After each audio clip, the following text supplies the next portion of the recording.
4 PM news network में स्वागत है अभय दुबे जी आपका। मोहन भागवत किसी ना किसी वजह से सुर्खियों में रहते हैं। क्या ये मैं कहूँ कि मोदी जी ने उनको इतने हाशिए पे डाल दिया है कि वो जी। में आने का कोई ना कोई बहाना ढूंढते हैं कि किस मामले में सुर्खियों में आ सके। फिर उनका एक बयान अयोध्या को लेकर हो रहा है और फिर राहुल गांधी उन पर हमला कर रहे हैं, तेजस्वी पे हमला कर रहे हैं, संघ पे फिर हमला हो रहा है। मोहन भागवत की ये समस्या क्या है? मोहन भागवत क्यों चाहते हैं? अब तो इतने सारे कमांडो मिल गए हैं उनको। मोदी जी ने उनकी सुरक्षा इतनी बढ़ा दी है, बिल्कुल वीवीआईपी की तरह निकलते हैं मोहन भागवत। किसी जमाने में संघ के प्रमुख बड़े आराम से सादगी से आ जाते थे, अब गाड़ियों के हॉर्न बजते हैं शू शू शू करके। ब्लैक कैट कमांडो उतरते हैं, फिर मोहन भागवत डॉन की तरह उतरते हैं। समस्या क्या है मोहन भागवत जी को? देखिए, जहां तक मेरी राय है, मैं समझता हूं कि राष्ट्रीय स्वयंसेवक संघ के सरसंघ चालक पहले भी, मोहन भागवत के पहले भी, वो उनकी कोशिश ये होती थी कि उनको राष्ट्रपिता मान लिया जाए।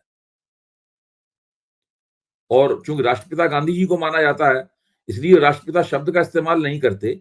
लेकिन कुल मिला के वो चाहते यही हैं कि उनको, वो अपने आप को गांधी जी के समांतर एक राष्ट्रपिता के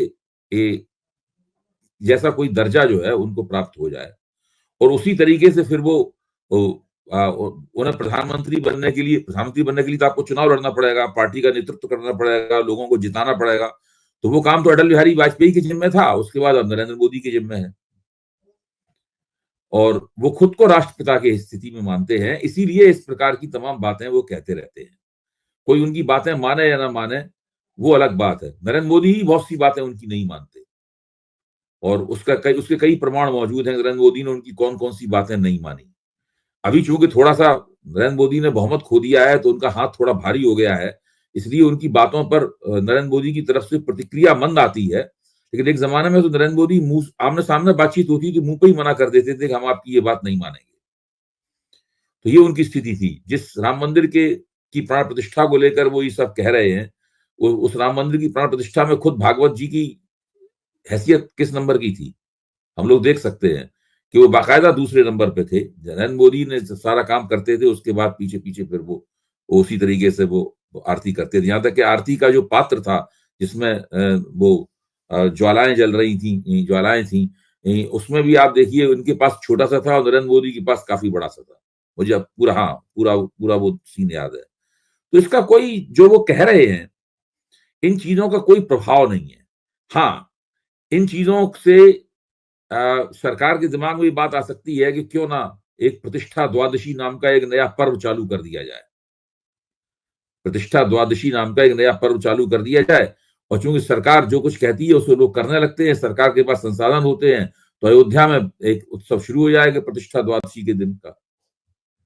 जिस दिन भाजपा के हाथ से सत्ता नहीं रहेगी, उसके बावजूद कुछ सालों तक चलता रहेगा। धीरे धीरे वो उत्सव भिनक जाएगा, लोग उसकी परवाह करना बंद कर देंगे। क्योंकि जो सरकारी आदेश से जो उत्सव मनाए जाते हैं, उसमें 26 जनवरी और 15 अगस्त को छोड़ के बाकी कोई दरअसल उत्सव मनता नहीं है कहीं। और 2 अक्टूबर को, और आप मान लीजिए 26 जनवरी, 15 अगस्त और 2 अक्टूबर, ये 3 ऐसे उत्सव हैं जो कि सरकारी आदेश के मुताबिक और सरकारी योजना के मुताबिक सरकारी संसाधनों के दम पे मनाए जाते हैं। बाकी जो चीजें होती हैं वो होके रह जाती हैं औपचारिक रूप से। उनका कुछ जनता के बीच में उनके प्रति कोई उत्साह नहीं होता उनके। अच्छा, अब इनकी देखिए, राम मंदिर की प्रतिष्ठा हुई, राम मंदिर बन गया। अभी भी हमारे पास ये खबर नहीं है पक्की कि राम मंदिर पूरी तरह बन गया है या नहीं बन गया है। नहीं बना है, पूरा नहीं बना है। क्या आपके पास ये खबर है? नहीं है। जब प्राण प्रतिष्ठा हुई थी तब भी वो अधूरा बना था, केवल नीचे का हिस्सा बना था, वो भी पूरा नहीं बना था।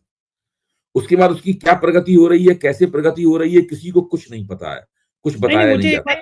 मुझे एक बात पता है कि इतना बढ़िया बनाया गया था अभय जी, इतनी जान लगा के बनाया गया था, इतने कुशल इंजीनियरों द्वारा बनाया गया था, इतनी मजबूत टेक्निक थी वो कि पहली बारिश में राम मंदिर की छत टपक गई जी।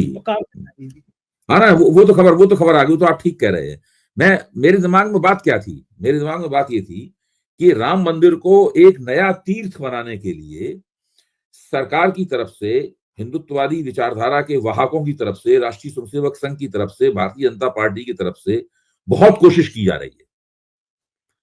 शुरू में बहुत ज्यादा इंतजाम की, बहुत मेहनत की गई, बसों में भर भर के वहां पर दर्शनार्थियों को ले जाया गया। लेकिन धीरे धीरे फुटफॉल वहां पर कम होती चली गई। मैं कोई राम मंदिर और रामलला के मंदिर के महत्व को कम करने की निगाह से बात नहीं कह रहा हूं, लेकिन हम लोग राजनीतिक समीक्षक हैं, राजनीतिक उद्देश्य से जो काम किया जाएगा उसकी हम राजनीतिक समीक्षा करेंगे। अगर राम मंदिर का मकसद आध्यात्मिक होता तो हम उसकी राजनीतिक समीक्षा नहीं करते। भाई, हम काशी विश्वनाथ के मंदिर की राजनीतिक समीक्षा नहीं करते, हम अजमेर की दरगाह की राजनीतिक समीक्षा नहीं करते हैं, हम किसी चर्च की या हम स्वर्ण मंदिर की राजनीतिक समीक्षा नहीं करते हैं कि वहां कितने लोग जाते हैं, कितने लोग नहीं जाते हैं। लेकिन राम मंदिर तो एक राजनीतिक प्रोजेक्ट है, जो एक पॉलिटिकल प्रोजेक्ट होने के नाते उसको बनाया गया। उसकी प्रधानमंत्री ने, जो एक राजनीतिक व्यक्ति हैं, उनसे उनकी प्राण प्रतिष्ठा करवाई गई और एक राजनीतिक दल के लोगों ने उसको बनाने के एक आंदोलन में भाग लिया पूरी तरीके से।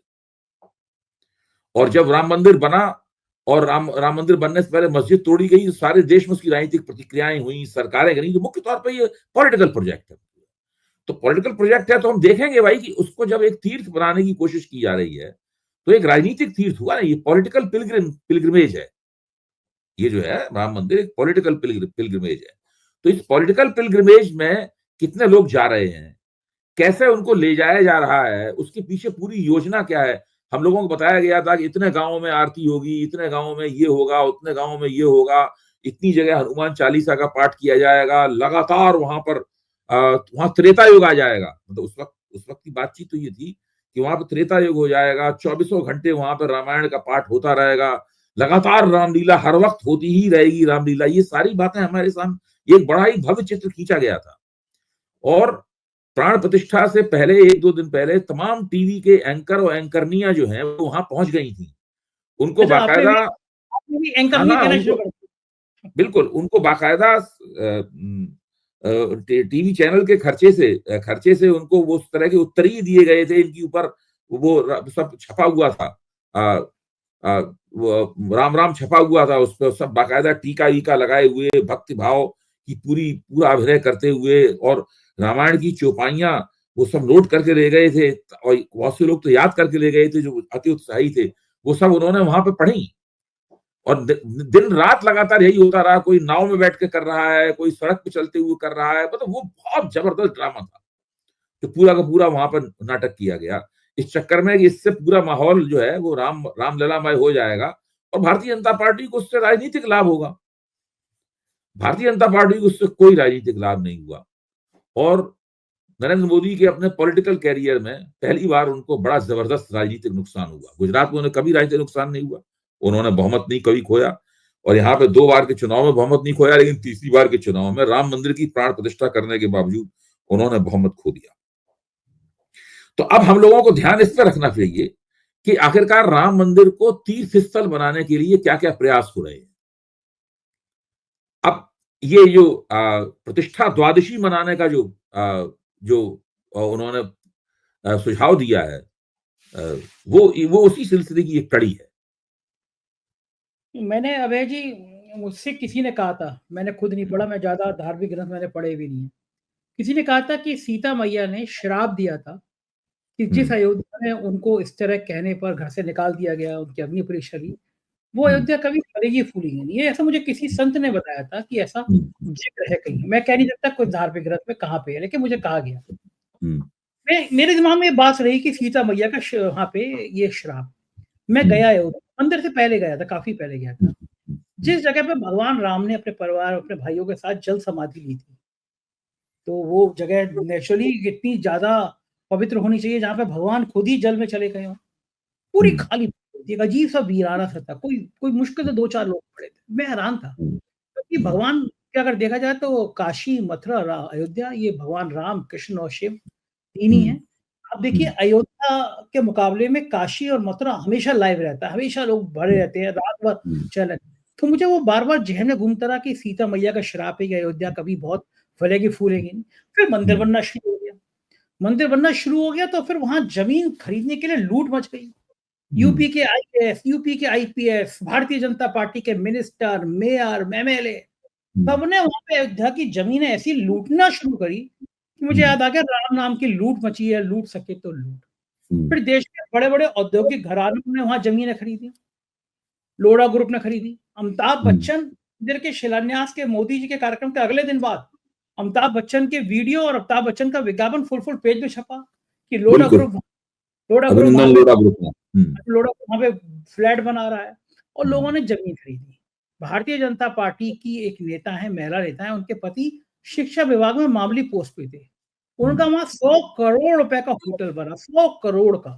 हमने 4K में फुल पेज पे स्टोरी छाप दी कि साहब ये बीजेपी के नेता, महिला नेता, जिनके पति एक छोटी सी पोस्ट पे हैं, ये अयोध्या में 100 करोड़ का होटल बनाए हुए हैं। ये पैसा कहां से आया? अगले ही दिन 2 दिन बाद उस महिला नेता ने हमें मानहानि का नोटिस भेज दिया। हमने स्वीकार किया, हमने फिर उसकी अगली स्टोरी छापी विजिलेंस की। खैर जब जांच का बचा तो वो नेत्री जी के पतिदेव जो है वो सस्पेंड हो गए। वो जांच विजिलेंस में चली गई, लेकिन विजिलेंस में ठंडे बस्ते में चली गई। तो जो अयोध्या में लूट हुई तो मुझे लगा कि अयोध्या में इतना डेवलप हो रहा है, इतनी फ्लैटें आ गई, अब तो अयोध्या बच जाएगा। लेकिन अभय जी मैं बताऊं, जितनी फ्लैटें शुरू हुई थी उसमें से आधे से ज्यादा बंद हो गई। फ्लाइट के मालिकों ने कहा कि वहां ट्रैफिक ही नहीं है, लोग ही नहीं है, हम यहाँ खाली फ्लाइट कैसे चला सकते हैं? जो प्रॉपर्टी के दाम जमीन आसमान पे उड़ने थे, किसने नहीं, यूपी के जाने माने किन आईएएस ने, किन आईपीएस ने, एसटीएफ के चीफ साहब यश, उनकी माँ के नाम या सास के नाम करोड़ों की जमीन, एक से बड़े कई डीआईजी, कई आईजी, कई आईएएस, उनके नाम करोड़ों की जमीन। और वो अयोध्या में हाल ये हो गया कि राम मंदिर में जाने वाले श्रद्धालुओं की संख्या इतनी कम हो गई कि लोग हैरान हो गए कि हो क्या रहा है। फ्लाइटें बंद, होटल खाली। तो मुझे लगा कि सीता मैया की जो बात कही गई थी कहीं वो सच तो नहीं हो रही है। अब अयोध्या को जो आप बता रहे हैं, भागवत जी फिर से इसीलिए शायद ब्रांड बनाने की कोशिश कर रहे हैं क्योंकि मिल्कीपुर में चुनाव है और मिल्कीपुर का चुनाव आज की तारीख में अगर सरकारी तंत्र का इस्तेमाल नहीं करेगी तो उसको जीतने के लाले पड़े हुए हैं। एक दलित चेहरे को, अनजान से चेहरे को टिकट दिया क्योंकि उस नेता के तार गुजरात से जुड़े हुए हैं और गुजरात अयोध्या में इसलिए फैक्टर है क्योंकि वो जो नेता जिसको टिकट मिला है वो कपड़े का कारोबार करता है, सूरत से कपड़ा लाता था और आर.के. पाटिल नामी जी ने उनका, हाँ, उनसे उनके तार जुड़े हुए। तो ये टिकट भी गुजरात कनेक्शन पे मिल गया। अयोध्या में एक बहुत बड़े प्रोमिनेंट आदमी है, कार सेवक था वो, उसने मुझे बताया कि रेलवे का ठेका हो, शौचालय का ठेका हो, मंदिर बनाने का ठेका हो, सब गुजरात के लोगों को दे दिया गया। तो जितने हजारों करोड़ों का, सैकड़ों करोड़ों का काम हो रहा है, वहां भी ठेकेदार गुजरात के करेंगे। तो अयोध्या इस धरातल पर कि मंदिर बनाने की जमीन के नाम पर लूट, वो जांच जब हम लोगों ने छापी तो जांच दे दी गई एक पीसीएस अफसर को। हमने आरटीआई में पूछा जांच का क्या हुआ, आज तक जवाब नहीं मिला। अयोध्या बीजेपी के भ्रष्टाचार की जीती जागती मिसाल है, नमूना है। आपको लगता है कि भागवत की कोशिशों से ये भ्रष्टाचार की परत के बाद एक नई अयोध्या, विकसित अयोध्या बन पाएगी? संजय जी, आपने सीता मैया के शाप वाला जो एंगल आप निकाल के लाए हैं और जो आपने व्याख्या दी है वो बहुत ही विचारोत्तेजक है और उसके ऊपर अच्छी तरीके से गौर किया जाना चाहिए, इसको आगे बढ़ाया जाना चाहिए। और मैं आपसे रिक्वेस्ट करूंगा कि ये जो वीडियो हम दोनों का बन रहा है इसका शीर्षक भी आप इसी के ऊपर रखें। ये मोहन भागवत का सुझाव और बनाम सीता मैया का शाप, मतलब ये इसी फोकस इसी के इर्द गिर्द जो है वो होना चाहिए। और भारतीय जनता पार्टी का भ्रष्टाचार, क्योंकि ये तो शुरू से दिखाई पड़ रहा था कि अयोध्या में राम भक्तों का फुटफॉल बढ़ाने के लिए काफी संगठित प्रयास किया जा रहा है संघ परिवार के द्वारा।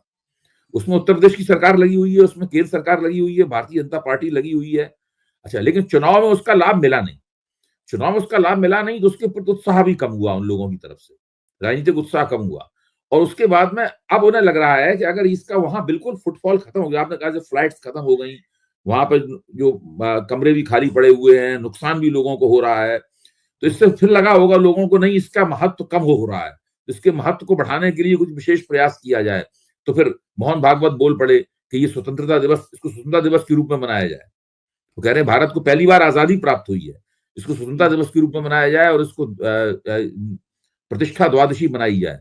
तो मुझे लगता है इसके पीछे यही राजनीति है कि किस तरीके से उसके महत्व को फिर से स्थापित किया जाए, कुछ थोड़ी हवा पूरी राम मंदिर आंदोलन में हवा भरी जाए। यही सब हो रहा है, इसके अलावा इसका और कोई महत्व नहीं। देखो ठीक कह रहे हैं, वो मिल्कीपुर में वहां की विधानसभा में उपचुनाव है, उसका भी थोड़ा माहौल बन जाएगा। जब आपने कहा कि मोहन भागवत ने कहा कि आजादी अभी मिली, तो मुझे याद आया कि देश को असली आजादी तो 2014 में मिली थी। ये बात आपको याद होगा, कंगना रनौत जी ने कही थी, सांसद जी हो गई हैं अब तो वो, तो उनके बयान सुर्खियों में है। और मुझे उनके बयान का जिक्र इसलिए कर रहा हूँ कि कंगना रनौत एक बार फिर चर्चा में है। पिछले दिनों उत्तराखंड में वो हेलीकॉप्टर में एक मंडलाधीश्वर हैं, स्वामी कैलाशानंद सरस्वती नहीं, केवल कैलाशानंद जी हैं। हुँ। उनके साथ वो हेलीकॉप्टर में नज़र आईं। मेरा भी हुँ। कैलाशानंद जी से बड़ा करीब का ताल्लुक रहा है। मैं भी उनकी मोह-माया में कुछ दिन मैंने सानिध्य में उनके गुज़ारे, उनका इंटरव्यू करने गया था। मुझे हुँ। बताया गया था कि अखिलेश यादव के ऊपर तांत्रिक क्रियाएँ कराई हैं इन्होंने। तो मेरे हुँ। लिए बड़ा कौतूहल था, मैं हरिद्वार पहुँचा उनके आश्रम में। तो हुँ। मैंने उनसे पूछा, वो इंटरव्यू मैं दिखाऊँगा अपने दर्शकों को दोबारा। मैंने उनसे हुँ। पूछा कि हुँ। आपने तांत्रिक क्रियाएँ कराई थी तो उनके चेहरे हुँ। चपाटे भड़क गए।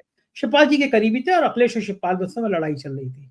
हुँ। हुँ। तो उन्होंने कहा नहीं ये तो सिद्ध पीठ है, देखिए यहाँ सावन में साँप निकलता है। उनके एक शिष्य आए, बोला अभी-अभी तो निकला है 6 फुट का साँप। फिर उन्होंने बताया कि हुँ। रात में यहाँ पे घुंघरूओं की आवाज़ आती है। इस तरह की उन्होंने मुझे बड़ी सम्मोहित करने वाली कहानी बताई, मैं सम्मोह में था। पिछला जो कुंभ लगा, मैं 12-13 दिन उनके संग में, उनके सानिध्य में गुज़ारे मैंने। मैं देखना हुँ। चाहता था कि होता क्या, तांत्रिक क्रियाएँ क्या होती हैं, मंडलेश्वर क्या होती वो है। तो बड़ा धैर्य है संजय जी, मैं तो बिल्कुल नहीं ऐसे लोगों के साथ एक पल भी गुज़ार मैं सकता। जानना चाहता था, 13-14 दिन गुज़ारे, मेरे मन में बड़ा प्यार आता था उनको, मैं जानना चाहता था है क्या?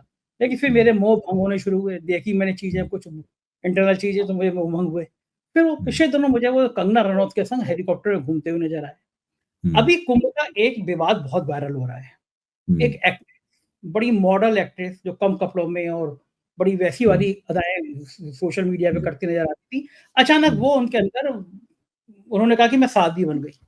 हुँ। उनकी पुरानी रील वायरल होने लगी कि देखो ये किस ड्रेस में, मैं उसका भी बुरा नहीं मानता, एक डाकू था वो बाद में संत बन हुँ। गया, तो मैं इसको नहीं मानता किसका क्या अतीत है और कोई डांसर होना है, कम कपड़े पहनना कोई गुनाह नहीं है, हर एक की अपनी हुँ। चॉइस है, वो कम कपड़े पहने, हुँ। ज़्यादा कपड़े पहने, मैं उस तरह का हुँ। पुरातन व्यक्ति नहीं हूँ।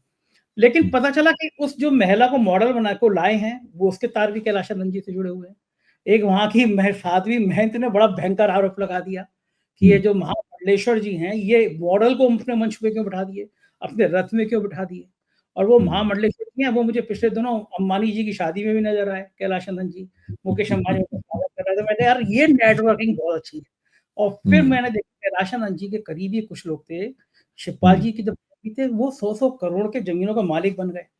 हुँ। तो मुझे ये पॉसिबल होना है कि किसी एक ऐसे महंत को पकड़ लो, ज़िंदगी हुँ। वैसे ही जाती है क्योंकि आजकल कोई भी धंधा चल नहीं रहा है। फिर अभय हुँ। जी मैं इस बात से बड़ा हैरान कि जितने बड़े-बड़े संत महात्मा हैं, इनका हुँ। पैसे से क्यों आया? कुंभ में इन्होंने अपने टेंट लगाए हैं। बड़े-बड़े नाम थे, मतलब ऐसे नाम जिनका प्रधानमंत्री सम्मान करते हैं। 5 लाख का टेंट, 2 लाख का टेंट, 3 लाख का टेंट। हुँ। मैं हैरान कि ये क्या संत यहाँ पे मार्केटिंग करने आए हैं? हुँ। कुंभ में पिछले कुंभ में एक हुँ। भ्रष्टाचार की खबरें आई। कैग कैग की रिपोर्ट पे तो केंद्र सरकार हिल गई थी, कांग्रेस की सरकार को कैग की रिपोर्ट ने हिला दिया था। उस कैग हुँ। ने कहा पिछले कुंभ में भ्रष्टाचार हुआ, भयंकर हुँ। भ्रष्टाचार हुआ, सैकड़ों करोड़ के दस्तावेज रखे गए। हुँ। स्कूटर, मोटरसाइकिल के नाम नंबर थे और मिट्टी की धुलाई थी। हुँ। कैग की रिपोर्ट जिस अफसर के खिलाफ थी उसको फिर बेलात्कारी बना दिया गया हुँ। और इस बार कुंभ पे हज़ारों करोड़ खर्च किया गया है, खबरें ना आएँ, खबरें ना हुँ। दिखाएँ। हमने पे अपने रिपोर्ट है 3-4 खबरें दिखाई, सोशल हुँ। मीडिया पे वायरल हो रही, कुंभ में अव्यवस्थाओं का आलम है। तो मैं हुँ। इसे जोड़ रहा था कि ये जो कल मैं भी टीवी के ऊपर देख रहा था, कुछ महिलाएँ जो हरियाणा से गई हुई थीं, वो हाँ, ज़मीन पे उनका बैठी हुई थीं और कंबल ओढ़े हुए थीं, वो पूरी रात उन्होंने खुले आसमान के नीचे गुज़ारी थी। एक संवाददाता, इसकी शक्ल नहीं दिखाई पड़ रही थी, केवल आवाज़ आ रही थी टीवी पर, वो पूछ रहा था कि कोई टेंट वगैरह का इंतज़ाम नहीं है, आप खुले आसमान नीचे? नहीं, हाँ, वो अ, अर्ध ग्रामीण किस्म की महिलाएँ थीं। वो बोली हाँ, ऐसा ही है, कोई खाने-पीने के लिए कुछ खाने-पीने के लिए नहीं, अपने साथ बिस्कुट-विस्कुट लाए हैं, पानी-वानी पीकर किसी तरीके से काम चला रहे हैं। तो उसको देख के लग रहा था कि जो चर्चा हो रही है कि बहुत भव्य इंतजाम है, सब लोगों को और सब लोगों के लिए इंतजाम है, हर तरह के लोगों के लिए इंतजाम है। जो लोग लाख रुपए रोज खर्च कर सकते हैं, उनके लिए भी आलीशान किस्म के लग्ज़री टेंट्स उपलब्ध हैं और जो लोग इतना रुपए खर्च नहीं कर सकते, उनके लिए भी इंतजाम है। ऐसा वहाँ लगा नहीं देखने में। नहीं अगर मेरे तो रिपोर्टर टीम गई थी उससे वहाँ पे देखे। मैं ये जानना चाहता हूँ कि मोहन भागवत जी वहाँ पे कुंभ में जाके अपने स्वयंसेवकों से क्यों नहीं ये नई स्वतंत्रता की आज़ादी की कहानी लिखवा पा रहे हैं? ये जो परेशान हैं उनको कंबल नहीं दिला पा रहे हैं, उनको आग नहीं दिलवा पा रहे हैं। उनके तो प्रिय शिष्य योगी आदित्यनाथ मुख्यमंत्री हैं। वहाँ ये संघ भागवत जी के निगाह क्यों नहीं जा रही है? अभी अभी एक अखबार में एक लेख भी छपा था इस सवाल को लेके जो आप बात कह रहे हैं। तो मैंने उस लेख को दिलचस्पी के साथ पढ़ा, तो उस लेख का सार तत्व ये था कि अगर कुंभ की व्यवस्था ठीक नहीं हुई तो योगी आदित्यनाथ के राजनीतिक कैरियर पे बहुत बुरा असर पड़ेगा। कुंभ बिल्कुल चुस्त दुरुस्त तरीके से बिना किसी दुर्घटना के गुजरना चाहिए। अगर उसमें कुछ गड़बड़ी हो गई और कुछ ऐसा कुछ हो गया तो उसमें योगी आदित्यनाथ को लेने के देने पड़ जाएंगे, उसका मतलब ये कहने का मतलब था। लेकिन इसलिए कुछ नहीं होगा। देखिए, सुरक्षा की दृष्टि से तो ठीक हो जाता है, क्योंकि आजकल सब ड्रोनों से करेंगे, भगवान ना करे कोई दुर्घटना हो। लेकिन व्यवस्थाओं में कमी जो बिल्कुल कोई होंगी। नहीं चाहता। हाँ, सवाल ये है व्यवस्थाओं कि में दुर्घटना की बात नहीं कर रहा हूँ, मेरा कहना है कि व्यवस्थाएँ व्यवस्था, अच्छी जो हों। लोग वहां पे जा रहे हैं श्रद्धालु, उनके लिए इंतजाम होना चाहिए ना पूरा। लेकिन मुझे बताइए कि अभय जी की इन अव्यवस्थाओं की खबर भी कहाँ आएगी? सैकड़ों करोड़ रुपया एक-एक चैनल्स के लिए आवंटित है।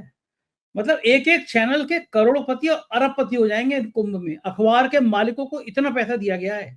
तो एक अखबार, एक टीवी चैनल इस व्यवस्था की पोल नहीं खोलेगा। तो कितने हम जैसे यूट्यूबर दिखा देंगे कि एक सीमित दायरा है, कितना कहाँ मीडिया तो बताएगा नहीं, गोदी मीडिया तो बोलेगा ही नहीं, वो तो कहेगा अरे इतना अलौकिक, इतना अद्भुत। मैंने ट्वीट किया कल आया कि साहब 2 करोड़ टीवी चैनल पे चल रहा था कि 2 करोड़ लोग डुबकी लगा चुके और 3 करोड़ की संभावना है। मैं बड़ा हिसाब से मैं समझ नहीं पा रहा था काउंटिंग कैसे करते होंगे? एक आदमी खड़ा करता होता है, 1 गिन के 2, 4, 5, 6, 4 कैसे गिनती कर लेते होंगे? 2 करोड़ और 1 करोड़ 3 करोड़ का अंतर ही नहीं है कि दोपहर से 2 करोड़ हो चुके, शाम को 3 करोड़ हो जाएँगे। तो पहले ये ये भी है कि फिगर आया, पहले आंकड़ा आया 1.3 करोड़ का, हाँ, फिर फिगर आया, लोगों ने लगा होगा ये तो कम बता रहे हैं, तो उन्होंने बढ़ा हाँ, के 1.6 करोड़ कर दिया। हाँ, अब 3 करोड़ कहा जा रहा है। 3 दिन हाँ। के अंदर ये फिगर 1.3 करोड़ से बढ़ के 6 करोड़ 3 करोड़ तक पहुंच गया है। वाह! वाह! हम्म। मतलब और ये कितना स्नान नहीं है, और ये स्नान नहीं है, ये हाँ, अमृत स्नान है। अमृत स्थान है। हाँ, अभी अमृत शब्द जो है ना, ये भाजपा की जो फिक्रेबाजी उसकी देन है। ये पूरा काल जो है वो अमृत काल है। ये स्नान हुँ, भी अमृत स्नान है। हाँ, अमृत महोत्सव, आज़ादी हाँ, का सब अमृत अमृत महोत्सव, स्नान है। जी। सब सब सब अमृत होता है। ये सारी परम बातें, ये बातें चलन कोई करता नहीं है। एक बड़ा सवाल ये है कि अपने महामानव विश्व गुरु जी, वो डुबकी लगाने नहीं आए अमृत स्नान में। मेरे हिसाब से अभय जी जो मैंने सोचा है वो अपने लिए रबड़ का सूट बनवा रहे होंगे। नहीं, मुझे दूसरी बात लग रही है अभय जी, आप मेरी बात से क्या? सहमत होंगे। हम्म। वो आएँगे 5 तारीख को वोट पड़ेंगे, उससे ठीक पहले आएँगे। हम्म। दिल्ली के चुनाव में वोट पड़े, उससे हम्म। पहले प्रधानमंत्री जी यूँ करके हाथ जोड़कर डुबकी लगाते हुए नज़र आएँगे। हाँ, हो सकता है। दिन भर टीवी चैनल उनको चलाएँगे। जिस समय वोटिंग हो रही होगी दिल्ली में, मेरा अपना मानना है और मुझे हम्म। लग रहा है कि शायद मैं सही होऊँगा। अगर सही होऊँगा तो इतनी क्लिप निकाल के आज की तारीख की डेट डाल के उस दिन चलाऊँगा, कि हम लोगों ने इतने दिन पहले उस दिन कह दी थी कि दिल्ली के चुनाव में असर पड़ जाए, इसलिए महामानव का मेगा शो जो है, जो ट्रंप के नाम बुलाने से थोड़ा अपमानित महसूस कर रहे हैं, तो वो ट्रंप वाला जो रेपियर वाला कांड है, वो उस दिन प्रकट होगा। महामानव जी उस दिन डुबकी लगाते हैं। आप क्या सहमत हैं, ऐसा हो सकता है? हाँ, नहीं, बिल्कुल हो सकता है, और तब तक समय भी है, उनके पास लेटेक्स का बहुत बढ़िया सूट बनवा लेंगे।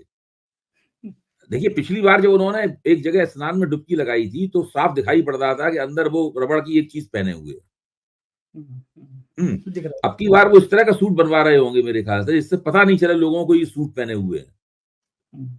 उस सूट को पहन के ही डुबकी लगाएंगे ना वो उसमें। और बड़े ड्रोन से फ़ोटो खींचे जाएँगे, बड़ा हाँ, हुआ। सब सारा अच्छा, सारा कुछ होगा। ये जो सारी परंपराएँ सारी इनकी बात संग करना चाह रहा है, जो हम्म। माहौल बनाना चाह रहा है, वो उसके मूल में बात वही है कि बँटोगे तो कटोगे।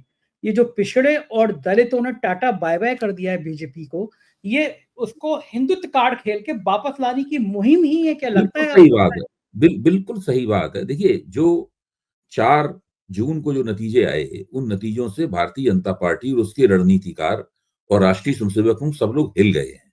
क्योंकि उसमें जो वोटों में कमी आई है और सीटों में कमी आई है, वो उनके प्रभाव क्षेत्र में कमी आई है।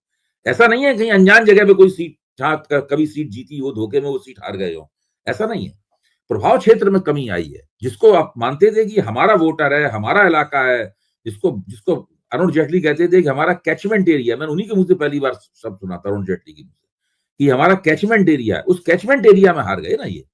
हरियाणा में हार गए, राजस्थान में हार गए, वो आपके उत्तर प्रदेश में हार गए, बिहार में हार गए, गुजरात में भी एक सीट हार गए। तो वो उनका जो कैचमेंट एरिया है, उसमें हारने से ये लोग काफी हिल गए। और वो हारे इसलिए, ऊंची जातियों ने तो वोट दिया ही है उनको। हारे इसलिए है कि उनको जो दलित और ओबीसी जातियों के वोट मिलते थे, उन वोटों में जबरदस्त कमी आई है। उस कमी को पाटने के लिए ही बटेंगे कटेंगे ये सब नारेबाजी की जा रही है, कि किसी तरीके से लोगों तक दोबारा हिंदुत्व का संदेश पहुंचाया जाए। मेरा मानना यह है कि ये संदेश पहले भी जब वो लोग वोट देते थे, तो इसलिए नहीं देते थे कि हिंदुत्ववादी पार्टी है। ये गलत फहमी है। इनका मुगालता था कि इनके हिंदूवादी होने के कारण इनको इस तरह के वोट मिल रहे हैं। उनको वोट इसलिए मिल रहे थे कि सामाजिक न्याय की जो पहले से स्थापित पार्टियां थी, उनकी साख काफी गिर गई थी, क्योंकि वो लंबे अरसे तक सत्ता में रहने के बाद में अपने आश्वासन को, सामाजिक समता को पुनर्स्थापना के आश्वासन को पूरा नहीं कर पाए थे, इसलिए उनकी साख गिर गई थी। अब भाजपा की अपनी साख दांव पे लगी हुई है और लोगों को लग रहा है कि भारतीय जनता पार्टी हमें गलत पट्टी पढ़ा रही थी, ये तो ब्राह्मण बनिया पार्टी है। तो ये चीज, इस चीज से बहुत ज्यादा डरे हुए हैं कि एक बार अगर ये बात फिर से दोबारा लोगों के मन में स्थापित हो गई कि भारतीय जनता पार्टी ब्राह्मण बनिया पार्टी है, तो फिर ये पुनर्मुष्को भव वाली स्थिति हो जाएगी। इसलिए सब पूरा प्रपंच रचा जा रहा है। सही बात है, इसीलिए से अयोध्या से लेकर कुंभ तक भागवत पाठ चल रहा है। बहुत रोचक चर्चा रही आज की। अभय जी, बहुत शुक्रिया। ये चर्चा तो आज आपके नाम रही, आपने बहुत दिलचस्प बातें बताई उस सिलसिले में, और ये पूरी थीसिस भी जो वहां पे कुंभ, जो अयोध्या में भारतीय जनता पार्टी का भ्रष्टाचार और कुंभ की जो समस्याएं हैं, बंदोबस्त की समस्याएं जो है ना, इनके ऊपर प्रकाश डालना बहुत सही बात है। जरूरी आना चाहिए था सामने। बहुत शुक्रिया। बिल्कुल आना चाहिए था, शुक्रिया। और देखा यही इस कार्यक्रम का मुख्य फोकस होना चाहिए इसी के ऊपर। बिल्कुल ठीक बात है। Thank you sir. ये था अभय दुबे जी, और आपको ये यकीन हो गया होगा कि एक नई दास्तान, नई कहानी आपके सामने पेश की। बताइएगा जरूर कैसी लगी। शुक्रिया, थैंक यू।